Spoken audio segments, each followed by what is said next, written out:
Bem-vindo, meu irmão, bem-vinda, minha irmã. É o nosso programa Em Comunhão, programa da TV Aparecida.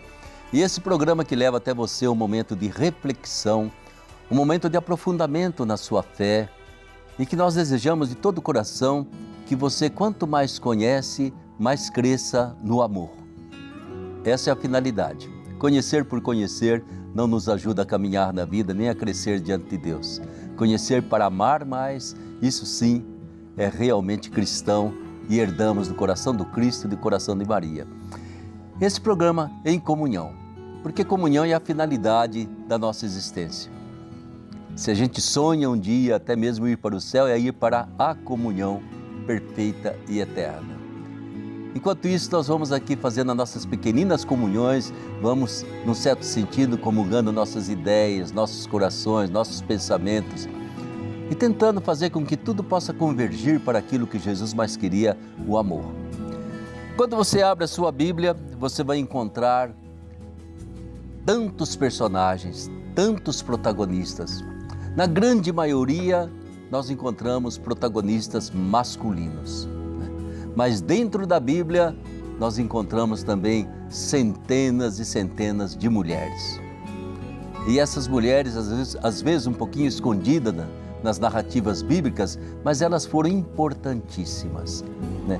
Deus, que é masculino, é feminino e é muito mais do que isso, Ele fez questão de que na história da salvação a mulher fosse protagonista e não apenas uma companheira do homem. E aí então nós queremos refletir um pouquinho sobre as mulheres na Sagrada Escritura, resgatar um pouco do significado de algumas delas, principalmente algumas delas que são até certo ponto um pouco desconhecidas, vocês vão ouvir hoje. E para ajudar isso, já que eu sou homem, eu escolhi duas mulheres para me ajudarem. Primeiro, a nossa querida professora Benedita de Souza. Professora Dita, bem-vinda. Obrigada, padre. É bom a gente estar aqui novamente para falar das mulheres, né? Exatamente. Como o senhor disse, as mulheres, a maioria escondidas, mas hoje a gente vai colocar bem à frente a vida de algumas dessas mulheres. Mas tem também a irmã Maria Rita. Seja bem-vinda, Maria Rita. Muito obrigada, Padre Ulisses. Aqui estamos em comunhão para descobrir essas mulheres invisibilizadas. Exatamente, né? Ela é mensageira do amor divino, a gente já faz propaganda vocacional, é claro. A Maria Rita, para que mais missionárias mensageiras do amor divino possam. E é doutoranda em teologia na PUC do Paraná? Isso, estamos aí desbravando um pouquinho também a área acadêmica. E eu queria então que vocês prestassem atenção já nesse card que vai ser exibido para vocês, lá no primeiro livro da Bíblia, Gênesis, capítulo 38, versículos de 24 a 26, que já vai apresentar para nós uma primeira mulher, Tamar. E a professora Dita vai comentar para nós o significado dessa mulher dentro da história da salvação. Passados uns 3 meses, vieram dizer a Judá: Tamar, tua nora, prostituiu-se e, em consequência, está grávida. Judá ordenou: trazei-a para fora para ser queimada. Mas quando era levada para fora, ela mandou dizer a seu sogro: concebido o homem a quem pertencem estes objetos. E acrescentou: examina bem de quem são este selo, o cordão e o cajado. Judá reconheceu-os e exclamou: ela é mais justa do que eu, porque não a dei a meu filho Sela. E não se uniu mais a ela.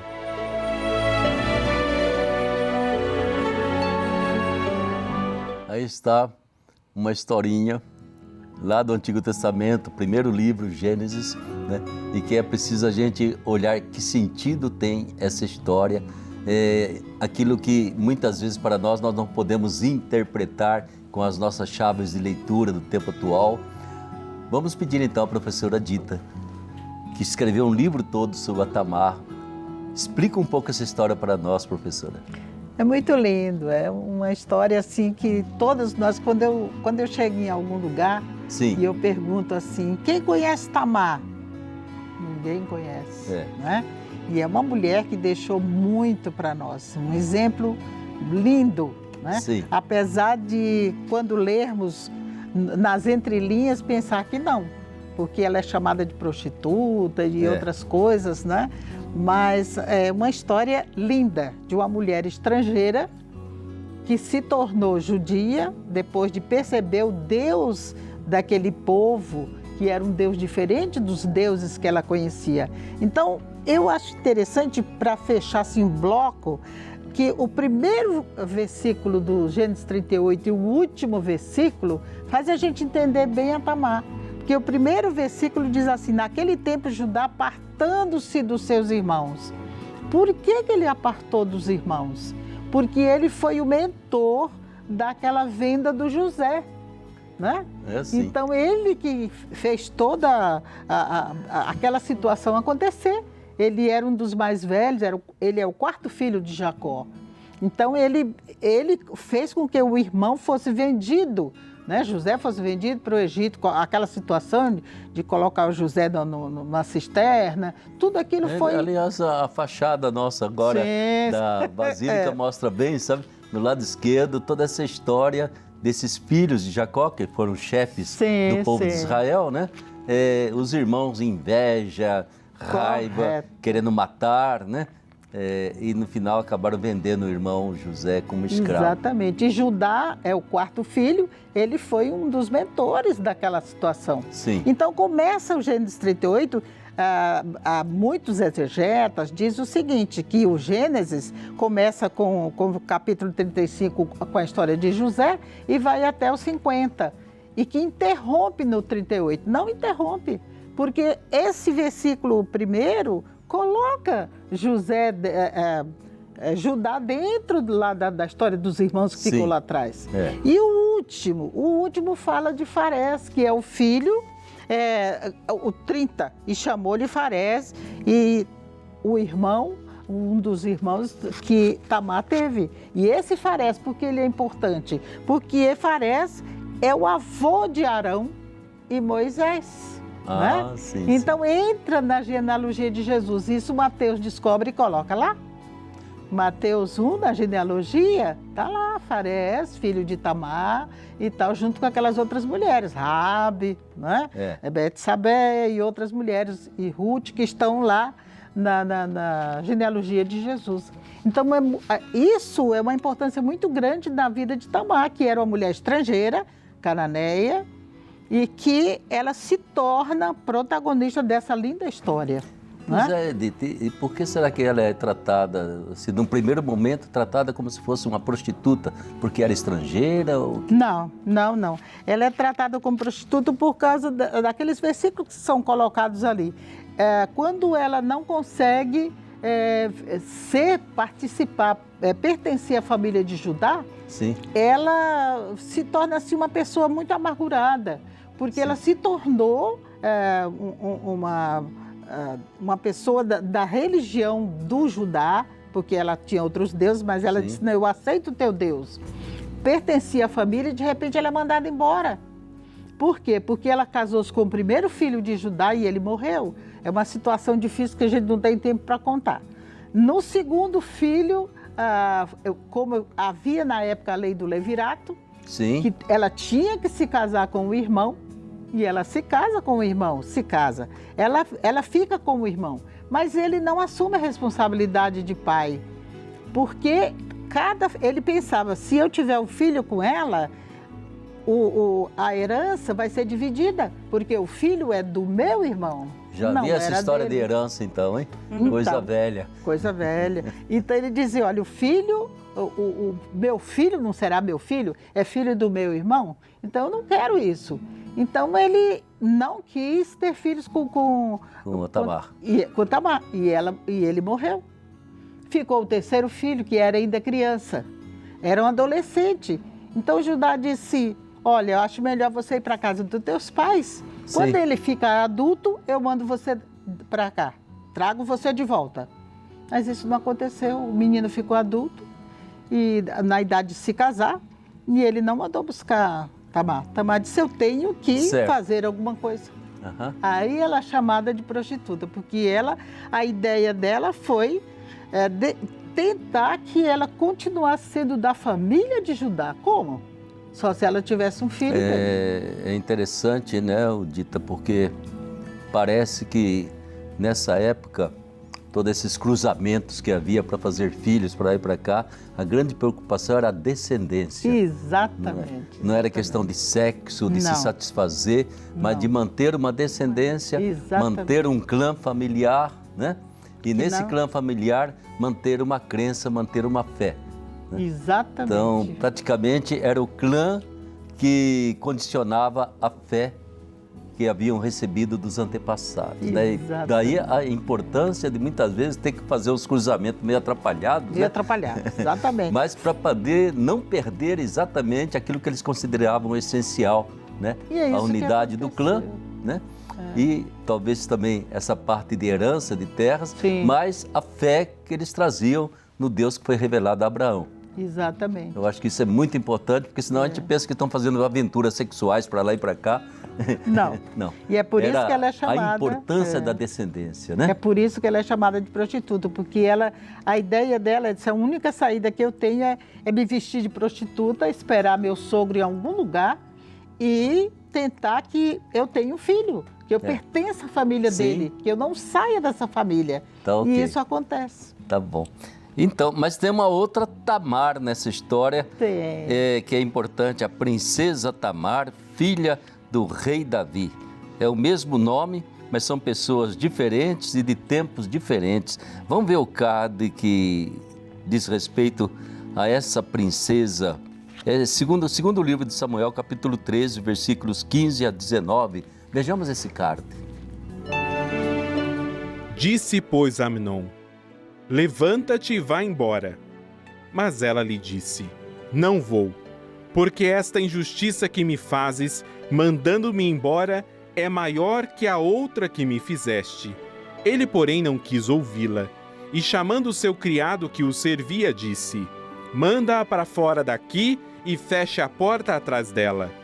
Ela estava vestida com uma túnica luxuosa, porque assim se vestiam as filhas virgens do rei. Seu servo a expulsou e fechou a porta atrás dela. Tamar então cobriu a cabeça de cinzas, rasgou a túnica luxuosa que trajava e saiu gritando com as mãos na cabeça.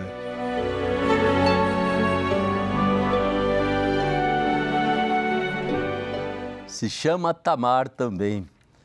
Irmã Rita, como é que você vê essa segunda Tamar? Já ouvimos a história da primeira, aqui tem a segunda Tamar. Como é que a gente pode pegar da Bíblia uma lição a partir dessa mulher?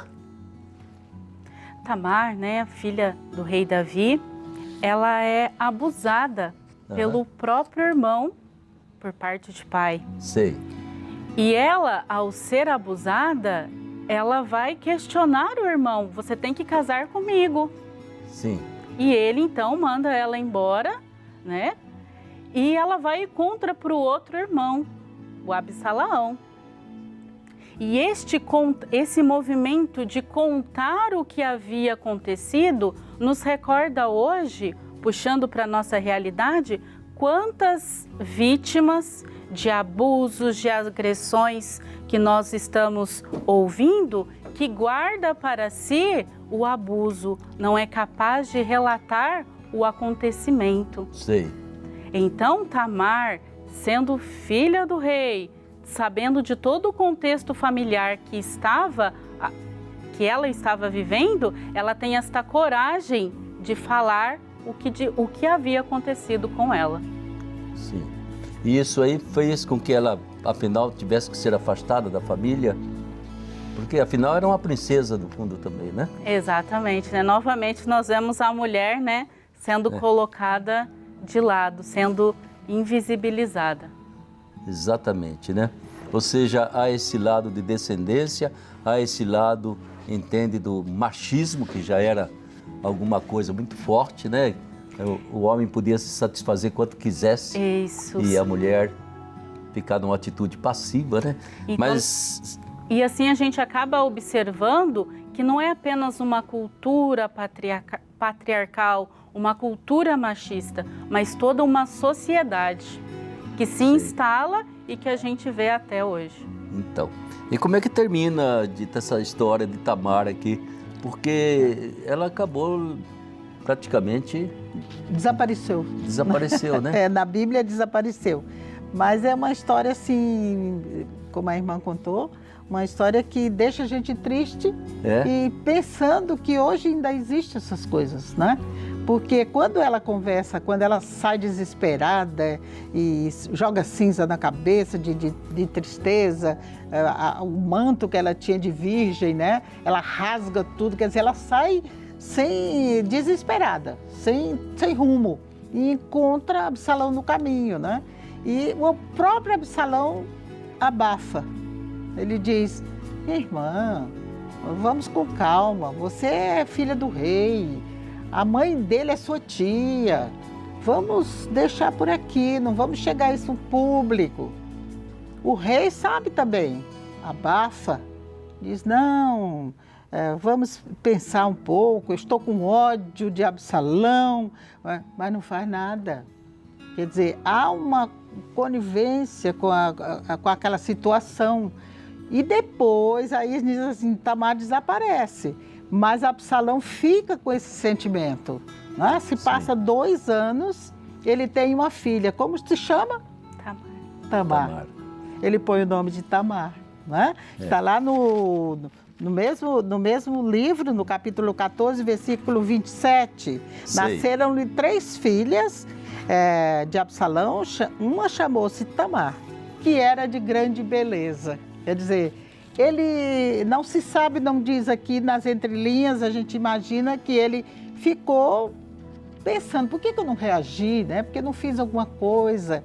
E ele tentou, durante esses 2 anos, pensar alguma coisa que fazer. Infelizmente, ele pensa alguma coisa muito ruim, né? Porque ele pensa em matar o irmão.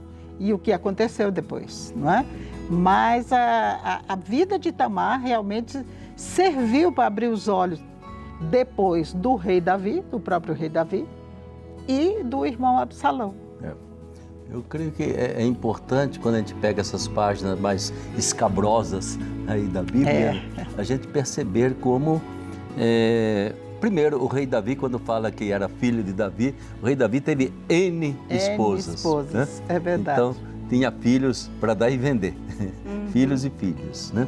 E aí, então, a gente pode imaginar o tipo de convivência, disputa, competição, invejas, tudo aquilo que trouxe tragédias na vida do rei Davi, né? Exatamente por uma família tão numerosa e uma família, entende, que se comportava conforme os padrões daquele tempo.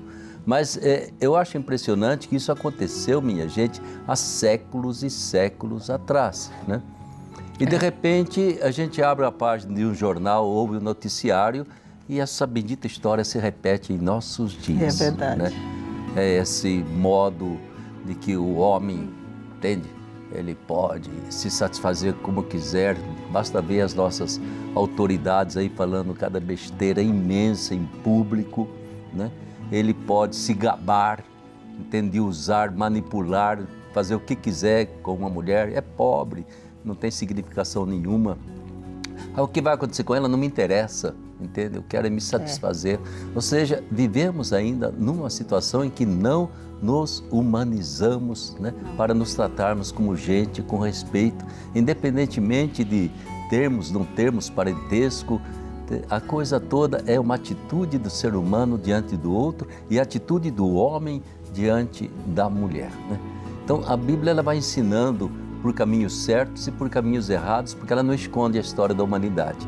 É um povo escolhido por Deus, um povo que tem a palavra de Deus, tem a mensagem dos profetas e um povo também que se comporta muitas vezes contra os mandamentos de Deus, né?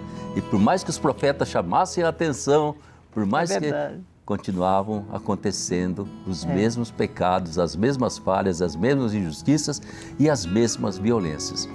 Eu acho que é importante a gente tirar da Bíblia, entende? Aquilo que a gente deve fazer e aquilo que a gente nunca deve fazer. E o que não deve fazer ainda é uma conquista. Nossa sociedade dá a impressão que de vez em quando, Dito, ela parece assim, simplesmente um xerox daquilo que aconteceu no passado. E não que te passaram-se 2 milênios, 3 milênios e nós continuamos muitas vezes, né? Isso é importante. Tem mais uma figura importante aqui Eu vou chamar esse card, ele vem lá do 1 Samuel 25, primeiro livro de Samuel 25, 39b a 42. E fala de uma outra mulher chamada Abigail. Abigail, esposa de Nabal. E o que aconteceu entre essa Abigail e o rei Davi. Aliás, 1 Samuel capítulo 25. Vamos ver primeiro o card e depois a professora Benedita pode comentar para nós, que eu acho que ela gosta da Abigail. Gosto. Davi mandou falar com Abigail para pedi-la em casamento. Os servos de Davi foram à casa de Abigail, no Carmelo, e lhe disseram: Davi nos enviou a ti para te levar para seres sua esposa. Então ela se levantou e inclinou-se com o rosto em terra e disse: Tua serva é como uma escrava, pronta a lavar os pés dos servos de meu senhor. Abigail rapidamente se pôs a caminho, montada num jumento, com as 5 moças que a atendiam, e seguiu os mensageiros de Davi e se tornou sua mulher.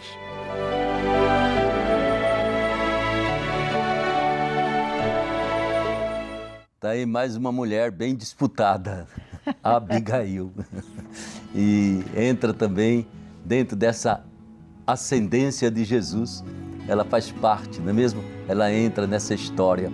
E é importante a gente ver o significado de Abigail nessa história, nessa descendência do rei Davi, porque ela passou a ser esposa de Davi. Eu queria que a professora Benedita explicasse um pouquinho mais o contexto em que surge essa figura de Abigail e depois a irmã pudesse também dar a sua opinião sobre o sentido de uma cena como essa, que também traz uns contrastes muito fortes, né? A gente quase não encontra, tá parecendo novela, nunca encontra um casal direitinho, né? É sempre um casal meio fragmentado. Mas parece novela da Globo, qualquer coisa assim, viu? Mas Abigail, qual é o contexto em que surge tudo isso? Bom, o contexto é o século X, o contexto da monarquia. Sim. Né? Esse é o contexto.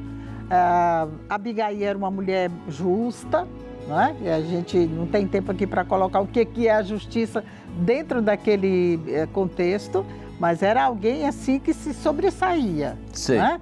E era uma mulher íntegra, virtuosa, uma mulher de Deus. E tinha um marido que não era essas coisas, né? O Nabal. Nabal bebia muito, era muito rico, tinha ovelhas que não se podia contar. Ganancioso, então. Ganancioso, tudo de ruim. É tanto que a palavra Nabal no hebraico significa louco. Ela diz mesmo no final, diz, você é igual ao teu nome, não é? É o louco. Mas ele tinha um sentimento muito ruim dentro dele, apesar de ser muito rico. E, por coincidência ou não, todas as suas ovelhas, os seus rebanhos, estavam perto onde Davi estava se escondendo de Saul. Né? Aquela que é uma outra história. Mas ele já estava lá há muito tempo e lá ele se tornou uma pessoa humilde, vamos dizer assim, humilde entre aspas, Davi, junto com todos os seus guerreiros, que eram muitos guerreiros, mais de 2-3 mil guerreiros, lá perto do Monte Carmelo. Ele olhava os pastores, olhava os rebanhos do Nabal, para não deixar que além dos lobos comerem as ovelhas, os ladrões assaltarem. Sim. Então eles se viam como protetores. Se achou no direito, de certo tempo, quando ele ouviu que Nabal vinha para a tosquia das suas ovelhas, que era uma festa estrondosa, ele pediu que os homens dele, escolheu lá uns 10, 20 homens, que fossem até Nabal e pedissem algum alimento, algum mantimento para que suprisse o exército dele, que era um verdadeiro exército. Talvez, eu acho, isso não está na Bíblia, mas eu acredito que ele pensava que Nabal sabia que ele ajudava, os seus homens ajudavam. Achou que era uma coisa comum. Sim. E ele usa uns termos assim, bem humilde. Ele chega lá aos homens e diz assim, no versículo 8, rogo-te que des aos teus servos e ao teu filho Davi o que tiveres à mão. Ah, sim. Ele não pediu muito, né? Algum mantimento, alguma coisa. O que ele respondeu, Nabal? Nem conheço Davi. Quem é esse Davi? Eu nem conheço. Quem é esse Jessé, que é pai dele? Nem sei quem é. Eu não vou dar minhas ovelhas gordas, meu rebanho para eles, de jeito nenhum. E os homens voltaram, não sabendo como falar com Davi, porque nós conhecemos Davi, né? Davi era guerreiro. Mas quando os homens chegaram e contaram a verdade, ele disse, pega todos os homens aí, vamos lá matar Nabal. Então, essa é o pico da história, porque lá onde Nabal estava, um mensageiro foi até Abigail e contou a história. Que é a esposa de Nabal, né? Que é a esposa de Nabal. Nabal. Esse momento. Ela ficou horrorizada, o que vamos fazer? E ela orou a Deus, pediu ao Senhor que desse uma luz para ela. Sei. E ela pegou tudo que ela podia de comida, diz lá não sei quantos mil bolos e não sei o quê, tudo quanto era comida que ele precisava. Pôs nos animais e foi ela própria com os guerreiros a encontrar Davi, que já vinha para matar Nabal. Assim. E Ou seja, ela tentou compensar aquilo que o marido havia negado, né? Exatamente. O marido negou, ela falou, nossa, fez feio. Deixa eu ver se eu consigo consertar a situação. Ela, padre, enxergou além, né? Porque ela disse isso, o resultado disso vai ser horrível, não é? Mas ela veio, encontrou Davi no meio do caminho e realmente ela se humilhou. Ela desceu do seu jumento, se ajoelhou aos pés dele e disse, por favor, perdoe aquele louco. Né? É quando ela diz que ele preza o nome que tem. E aí ela entrega Davi. Entrega Davi a todas as coisas, Davi perdoa, né? E Davi volta para casa pensando, por que eu perdoei? Não sei porque eu perdoei, eu que sou um guerreiro. E pensando também, essa mulher precisa fazer parte do nosso povo. Ficou gostando da mulher. Estou gostando, essa é a mulher boa colocou mesmo. O olho gordo sobre que ela, luta. Né? E mais para frente a gente sabe o que diz o texto lá, né? Ele pediu em casamento e ela aceitou. Nabal morreu, né? Nabal morreu. Morreu. O que você acha disso aí, irmã Rita? Abigail, ela é uma figura, um ícone, né, daquela que é mediadora. Sei. Aquela que vai resolver, que vai ajudar a solucionar os conflitos, porque ela impediu esse conflito. Essa perspicaz dela de enxergar além faz com que ela se antecipe e ela, com os seus servos, vai então até Davi para que a desgraça de uma guerra não acontecesse. Estamos precisando de Abigail demais, no mundo de hoje. Estamos precisando dela, né? É impressionante. Eu percebo assim, entende, que é uma das características fortes, um dos dons que Deus passa para a mulher, capacidade de mediar, né? Seja em casa, conflitos entre os irmãos, capacidade de mediar, né? De ver como que a gente sai dessa situação, como que a gente resolve isso aqui, né? É aquilo que a gente acaba chamando Nossa Senhora também, né, desse quase medianeira, porque como é que eu vou mediar certos conflitos e dificuldades que acontecem com o ser humano? Eu acho que ela é um protótipo, né, de quem sabe mediar uma situação. Acabou levando vantagem, ficou esposa do Davi, né? Mas porque tomou uma iniciativa que foi fundamental para que não houvesse, talvez, uma guerra sangrenta, assassinatos e tudo mais, né? É uma sabedoria de lidar com uma situação, né? E uma sabedoria quase diplomática de resolver determinadas coisas que não iriam sair muito bem se ela não tivesse tomado essa iniciativa. Eu creio que é importante a gente perceber que nas figuras bíblicas Deus vai oferecendo primeiro pessoas inteiramente entrosadas na sua cultura, no seu mundo, né? Por outro lado, pessoas que tinham dentro de si já uma ligação com uma fé que vinha de Abraão, de Isaac, de Jacó, né? E essa fé inspirava, por vezes, atitudes que eram diferentes dos pagãos, de Nabal, de tantas outras pessoas. Vai se filtrando aquilo que um dia vai ser a mensagem de Jesus. Mas essas pessoas foram importantes, porque elas já caminhavam nessa direção, né, que Nosso Senhor depois vai confirmar para todos nós qual é a direção da paz e do bem. E é isso, né? São pessoas humanas como nós, limitados como nós, com as nossas fragilidades, mas que a ação divina, né, colabora para o seu projeto, para a sua aliança, para o reino de Jesus. Exatamente, Rita. E se a gente fosse comentar, porque a Bíblia é grossa demais, a gente vai longe, né? Mas a gente está chamando a atenção sobre a figura de algumas mulheres, né? E vejam que por detrás dessas histórias, às vezes até um pouco incompreensíveis, há uma mensagem. E é essa mensagem que a gente quer que você fique com ela. E nunca esqueça aquilo que eu quero acentuar, a presença da mulher como protagonista dentro da Bíblia e como essa presença é importante. E mais ainda, essa presença que Deus colocou na história da salvação, a história do mundo ainda não conseguiu resolver. Ainda não há esse espaço para que a mulher seja protagonista para valer dentro da nossa sociedade do século XXI. Nós vamos continuar falando um pouco de mulheres, mas no momento eu quero agradecer a professora Dita, agradecer você, Maria Rita, muito obrigado pela colaboração. Que Deus conserve em cada uma de vocês a beleza Amém. De serem mulheres e mulheres de Deus, né? Essa alegria imensa. E fica você com a bênção de Nossa Senhora Aparecida para que nós possamos ser pessoas que façamos a nossa sociedade caminhar e, como diz o nosso Papa Francisco, na direção da humanidade, da humanização, na direção da fraternidade e na direção do respeito profundo por toda e qualquer vida humana que exista sobre a face da terra. Até a semana que vem, se Deus quiser. Muito obrigado pela sua atenção.